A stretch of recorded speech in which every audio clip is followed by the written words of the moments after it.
Masyarakat suku Kutai yang menjadi suku asli di Kabupaten Kutai Kartanegara memiliki upacara adat yaitu upacara Erau yang sampai saat ini masih dilaksanakan untuk melestarikan budaya yang ada dan pelaksanaan tersebut juga bermaksud agar selalu dilindungi makhluk gaib penjaga tanah Kutai Kartanegara.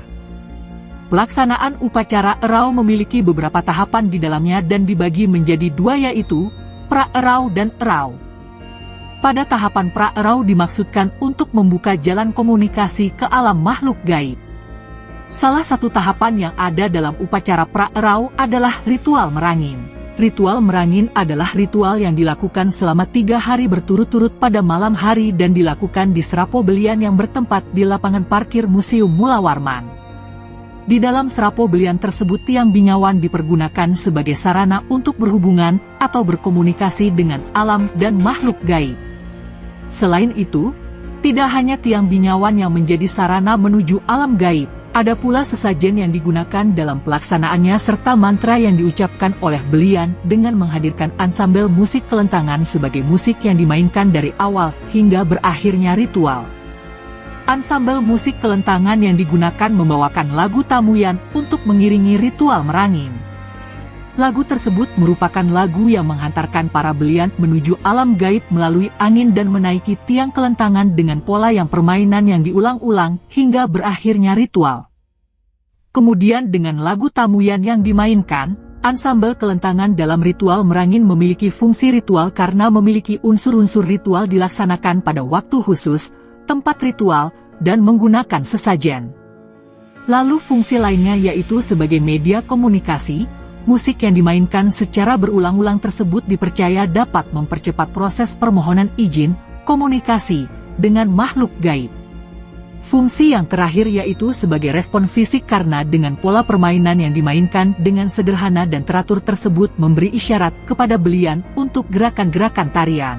Keseluruhan prosesi dari ritual merangin mencerminkan adanya pola kebudayaan. Jejak historis berdirinya Kutai cukup banyak ditemukan di Tenggarong, Kabupaten Kutai Kartanegara, Kalimantan Timur, Kaltim. Selain dikenal sebagai impresi kerajaan Hindu tertua di Indonesia, Kutai juga menjadi saksi alur perkembangan Melayu, yang kini masyarakatnya banyak memeluk kepercayaan Islam. Berawal pada abad keempat Masehi, Kutai yang saat itu masih berdiri sebagai kerajaan berhasil menjajaki puncak kejayaannya pada masa pimpinan Raja Mula Warman. Namun mengalami keruntuhan pada masa pemerintahan Maharaja Dharma Setia. Keruntuhan raja terakhir dalam singgasana Hindu tersebut karena gugur dalam peperangan di tangan Sinum Panji Mendapa, pangeran dari Kesultanan Kutai yang memeluk agama Islam.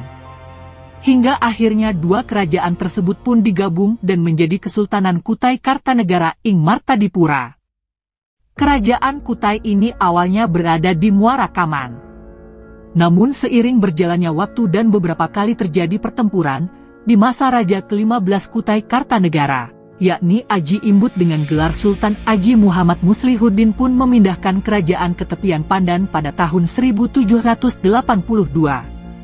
Saat itu tepian Pandan kemudian berganti menjadi Tangga Arung yang berarti rumah raja, yang kini telah dikenal sebagai Tenggarong.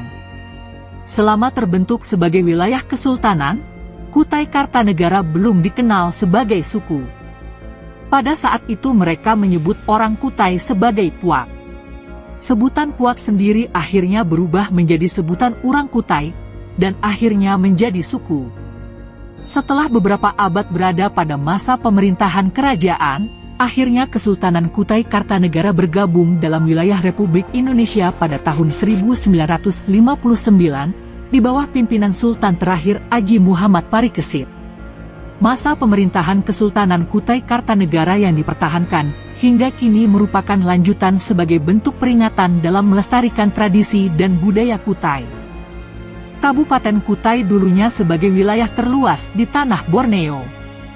Hingga pada tahun 2000 terjadi pemekaran, di mana Kutai Barat, Kutai Timur, dan Kota Bontang menjadi wilayah tersendiri. Sejak saat itu suku Kutai terbagi di beberapa wilayah di Borneo dari hulu Sungai Mahakam, daratan, dan pinggir laut. Dalam kesehariannya suku Kutai merupakan majemuk, di mana mereka bekerja berdasarkan tempat tinggal atau wilayah. Kalau di hulu itu biasanya nelayan, begitu juga di pesisir pantai, dan mereka yang di darat biasanya berkebun.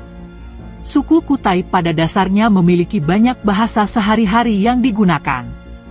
Namun bahasa Kutai merupakan bahasa yang hampir punah. Lantaran di zaman sekarang suku Kutai lebih kerap menggunakan bahasa Indonesia. Suku Kutai awalnya dikenal sebagai sebuah nama kerajaan Hindu tertua di Indonesia. Disebut sebagai yang tertua karena kerajaan Kutai adalah satu-satunya daerah yang memiliki bukti sejarah faktual. Dalam hukum adat suku Kutai yang ditulis Nursiah dan kawan-kawan dari Fakultas Hukum Universitas Kutai Kartanegara, bukti sejarah kerajaan Kutai yakni 7 buah prasasti batu yang telah ditemukan sejak tahun 1879, di Bukit Belves, Kecamatan Muara Kaman, Kabupaten Kutai Kartanegara, Kalimantan Timur. Pada tahun 1945, identitas dan budaya Kutai, khususnya kerajaan Kutai Kartanegara di Martapura atau Martadipura, berangsur-angsur menurun setelah Indonesia merdeka. Lalu saat memasuki tahun 1947, status Kesultanan Kutai beralih menjadi daerah Swapraja Kutai yang masuk ke dalam Federasi Kalimantan Timur. Selain Kesultanan Kutai, ada Kesultanan Bulungan, Sambaliung, Gunung Tabur, dan Pasir yang ikut berfungsi membentuk Dewan Kalimantan Timur dan diketuai Sultan Aji Muhammad Parikesit, Sultan Kutai ing Martapura ke-20. Selanjutnya pada tanggal 21 Januari 1960, identitas Kesultanan Kutai Kartanegara ing Martapura secara resmi dibubarkan dan diserahkan kepada pemerintah daerah melalui sidang khusus DPRD Daerah Istimewa Kutai yang diadakan di Balairung Keraton Sultan Kutai, Tenggarong. Sejak saat itu, Sultan Aji Muhammad Parikesit dan keluarganya hidup sebagai rakyat biasa. Dalam perkembangannya, Kesultanan Kutai dihidupkan kembali pada masa reformasi di tahun 1999. Syaukani Hasan Rais yang menjabat sebagai Bupati Kutai Kartanegara pada 1999, 1999 hingga 2004 dan 2005 hingga 2006, mengembalikan Kesultanan Kutai Kartanegara ing Martapura untuk tujuan pelestarian budaya. Pada tanggal 7 November 2000, Aji Pangeran Prabu Anoam Surya Adiningrat, putra mahkota Kesultanan Kutai Kartanegara, diangkat menjadi Sultan Kutai Kartanegara setelah diakui oleh Abdurrahman Wahid, Presiden keempat Republik Indonesia dengan gelar Sultan Aji Muhammad Salehuddin II pada 22 September 2001.